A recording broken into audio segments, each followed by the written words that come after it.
bagaimana Rasulullah sallallahu alaihi wasallam disambut di Taif. Kita disambut dalam keadaan penuh buah-buahan, penuh wangi-wangian, penuh makan sampai tak habis makan.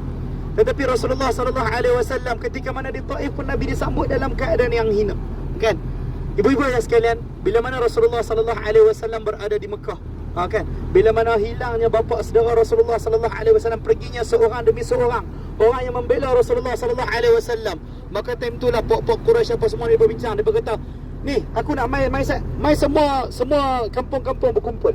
Mai semua kampung-kampung berkumpul.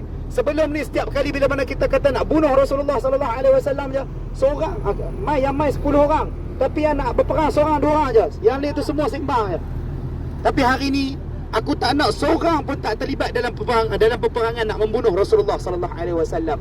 Aku nak kalau katalah ada 10 pok, setiap pok wajib hantar dia punya wakil yang paling hebat untuk kita nak bunuh Rasulullah sallallahu alaihi wasallam.